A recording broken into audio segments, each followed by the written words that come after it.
법무부 장관님 오셨나요? 예, 여기 있습니다. 예, 그 론스타 관련된 ISDS가 지난 8월에 판정이 났는데 이제 그 판정문을 공개를 하셨죠? 그렇습니다.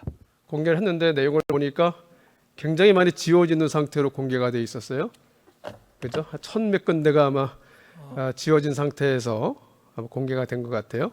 그런데 그거는 저희가 이제 개인정보 때문에 그런 것인데요. 네, 예. 개인적으로 물어주시면 저희가 적어드릴 수는 있을 것 같습니다. 나중에 그 가만 구체적으로 필요할 때 한번 해주시기 부탁드리고요. 하겠습니다. 이게 전체적으로 보면 한 그 원 판정 금액은 2,925억인데 이자가 1,000억 정도 되고 소송 비용이 한 470억 정도 돼서 총 금액은 4,500억 정도 될 것 같아요, 그죠? 대략. 이자는 약간 변동되겠습니다만 100원 다소 변동 되겠지만 그렇게 될 것 같은데. 그러니까 제가 전체적으로 다 면밀하게 검토를 해보지 못해서 여러 가지 이제 확실한 부분 말씀드릴 수 없지만 이 판정문상 내용을 보면 좀 아쉬운 게 좀 있어서 말씀드려야 될 것 같아요. 예. 물론 그 2003년도에 론스타가 이제 시중은행 외환은행을 인수할 때 그 과정 너무 지났고 그 이후도 상당히 많이 지났기 때문에 그 당시에 관여했던 분들이 사업 절차의 대상이 되긴 다 지나가긴 했지만 무죄 판결도 확정된 부분. 그렇긴 하지만 이제 상당히 그 거액의 우리 국민의 세금이 문제가 되는 사안이기 때문에 형사처벌 여부에 불문하고 내용을 좀 살펴봐야 될까 생각이 들고요. 전체적인 내용을 보니까 2003년도 당시에 금융당국이 론스타가 외환은행을 인수할 수 있는 금융자본이 해당되는 건지 산업자본이 아닌 건지 이 부분이 잘 논란이 됐었는데 그 부분에 관해서 명백하게 금융당국이 판단을 하지 않은 채 금융자본을 인정을 해서 인수가 됐다 이런 의견이 있고 물론 그때 이제 장관님도 나중에 헐값 매각 문제에 대해서 수사를 해서 그 당시 이강원 행장이나 또 그 누구죠 변영호 씨인가요? 의원님 저는 그 수사를 헐값 해서 매각 부분 수사는 안 했고요. 주가 조작 부분만 담당했습니다. 나중에 주가 조작도 하셨나요 그때? 주가 조작. 그래 그 전에 다른 분이 하셨고요. 근데 그래도 그 내용을 아실 거 아니에요, 그죠? 알고 있습니다. 헐값 매각 사건에 그래서 그때는 그 두 분이 아마 배임이나 뭐 이런 문제로 해가지고 기소가 돼서 재판을 받아서 무죄가 된 것 같은데 그 당시에 수사 과정을 보면 금융당국이 그 론스타가 금융자본으로서 외환은행을 인수할 자격이 있는지 여부에 대해서 명확하게 판단하지 않은 지금 생각을 하면 직무상 명확한 자기 의무를 다하지 않은 부분이 좀 있었던 것 같은 생각이 들고 의원님 당시에는 금융자본 산업자본이 아니라 금융자본이라고 우리 금융위는 판단을 한 게 아니라 인정해 어쨌든 그 당시에 외환은행 쪽에서 BIS 비율이 8.0 미만인 6. 얼마로 해가지고 해당된다 해서 인수할 자격이 있다고 했었던 것 같고 예. 근데 그 부분에 대해서 명백하게 가지고 인정했어요. 근데 나중에 2006년도에 보면 그렇습니다. 감사원에서 그 사건을 감사를 했는데 예. 그때 보면 론스타가 산업자본일 가능성이 많다.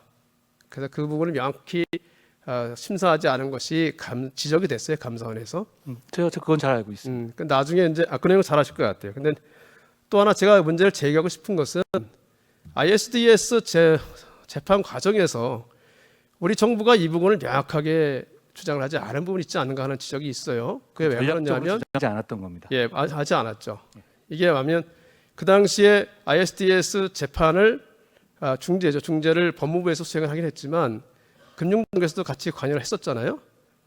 그렇죠? 실제로는 법무부에서 했었습니다. 법무부에서 했는데 예. 금융위원회가 상당히 같이 좀 했고 자료만 줬고요. 자료도 금융위원회에 제출한 것 같은데 실제로는 끼려고 하지는 않았었습니다. 예. 근데 그때 금융위원회에서 실질적으로 자신들이 2003년도, 2006년도 이때 했던 것에 대해서 책임을 지지 않기 위해서 그 당시 산업자본 여부의 판단을 명확하지 하지 않은 부분 이 부분을 정확하게 제시를 하지 않은 것 같아요. 그래서 아마 중재 결정문에서도 봐도 우리나라 정부가 이게 산업자본이기 때문에 인수할 자격이 없다.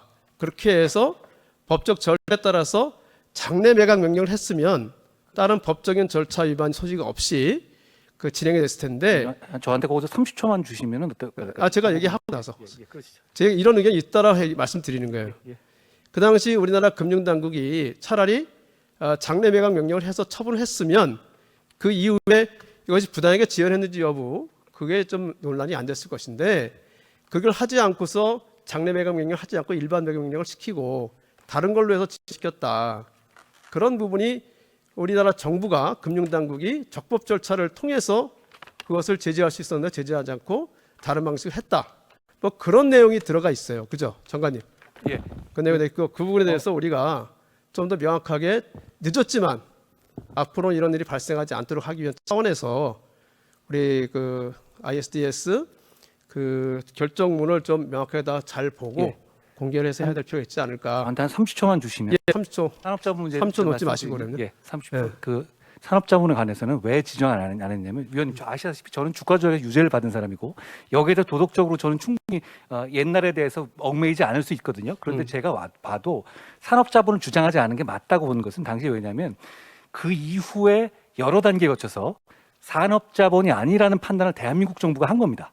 그러니까 ISDS는 대한민국 금융이랑 싸우는 게 아니라 대한민국 전체에 대해서 평가하는 것이거든요. 그런데 그 단계에서 갑자기 ISDS에서 산업자본이었다라고 하게 되면 대한민국의 입장을 그동안의 입장을 번복하는 게 되거든요.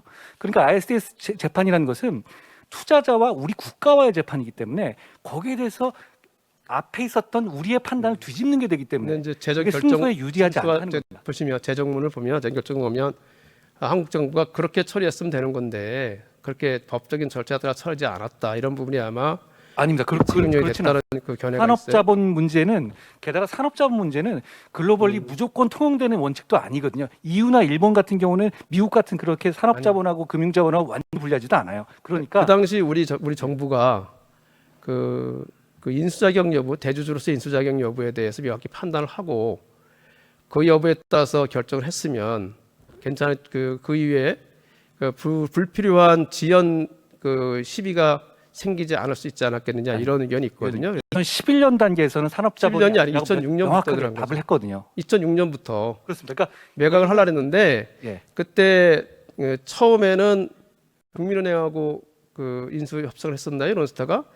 그 다음에 안 돼가지고 HSBC가 했다 또 안 됐죠. HSBC 하나. 그 다음에 변양호씨 사건이 무죄가 되면서 그 다음에 이제 매각이 가능하게 된 거잖아요. 그러니까 그 과정에 있어서 우리나라 그 당시 금융위원회가 그 자본에서 먼저 짚고 넘어갔다고 하면 그런 시비가 더 이상 없이 일찍 종결될 수 있었고 그렇게 되면 이후에 ISDS 문제도 더 잘 정리될 수 있지 않을까 생각했는데 이후에 ISDS 중재하는 과정에서도 금융당국이 당시에 이런 부분에 대해서 명확한 판단을 하지 않았다는 부분이 잘 드러나지 않고 어떻게 보면 그 부분을 본인들의 과거 책임을 좀 면책하거나 하기 위해서 일부러 숨긴 것이 아닌가 이런 의심이 많이 있어요. 그러니까 하여튼 제가 나중에 개별적으로 상세하게 설명 기회를 주는 그 부분을 우리가 조금 더 법무부도 잘 분석을 해보시고 예. 장래를 위해서 이게 그렇습니다. 사실 그런 게 있어요. 그 당시 참여정부였다가 MB정부였다가 막 정권이 바뀌는 과정에서 각각의 정부 어느 누구도 건드리기 쉽지 않는 그런 문제가 된 거예요. 내가 볼 땐 그런 게 있거든요. 그래서 그런 부분이 우리가 국가적인 차원에서는 예. 이제는 어느 정도 결정이 됐고 결정이 나왔으니까 그것을 잘 검토해 볼 필요가 있다 이런 생각이 들어서 예. 말씀을 드렸고 나중에 뭐 장관님께서 그 가려진 부분을 다 공개해서 말씀을 해주신다니까. 가려진 건 아니고 이름 정도입니다. 예. 내용을 보고 한번 다시 한번 하도록 예, 하겠습니다. 그럴 기회가 있었으면 좋겠어요. 한 가지만 간단히 더 장관한테 질문을 해드리겠습니다. 2016년도에 헌법재판소에서 구치소의 과밀 수용행위가 유연이다라는 결정이 나왔어요. 그렇습니다. 그 이후 상당 부분이 손해배상 사건도 있었고 손해배상 사건에서는 일부 인정된 경우도 있고 지금도 진행되는 게 있어요. 예. 근데 그래도 지금 아직까지도 교도소 과밀 문제는 해결되지 않고 있어요. 여전히 마찬가지로 과밀 수용 상태에 있는 거죠. 2016년에 120% 넘었는데요. 지금은 네. 103%까지는 내려온 상태입니다. 많이 내려왔는데 아직도 넘어 있잖아요. 예. 그리고 지금 그것을 해소하기 위해서 여러 군데 교정시설을 만들려고 하고 있는데 만만치 않아요. 그죠? 저는 안양에서 지금 안양시장님과 저희가 하고 있는 게 있는데 그것만 되더라도 해소될 거라고. 맞아요. 지금 그 부산구치소 문제도 계속적으로 2017년부터 하고 있었는데 아직 해결이 안 되고 있고 안양교도소 역시 이제 우리 장관님 말씀하신 것처럼 지금 이제 적극적으로 노력하고 계시는데 2017년부터 법무부가 꾸준히 예산 신청을 해왔지만 역시 기재부가 잘 인정하지 않았던 그런 측면도 있어요. 그리고 또 각 지역을 보면 주민들의 반발이 많은 부분도 있어요.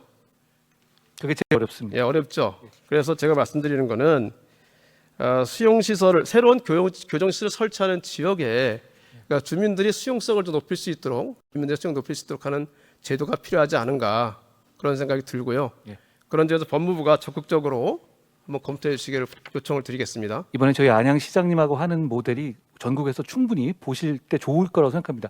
높이 짓고 나머지는 녹지로 시민들이 활용할 수 있게 되는 구조여서 저는 충분히 이걸 보시면 아 괜찮구나라고 생각하실 수 있을 것 같습니다. 부산구치소도 지금 구치소 교도소 간의 문제가 좀 있기도 하고 여러 가지 문제가 정말 있잖아요. 오래된 난제입니다. 예, 그런 부분이 있으니까 그런 부분이 주민들이 받아들일 수 있는 제도를 만들 필요가 있지 않은가 하는 생각이 듭니다. 잘 설명하겠습니다. 예, 예.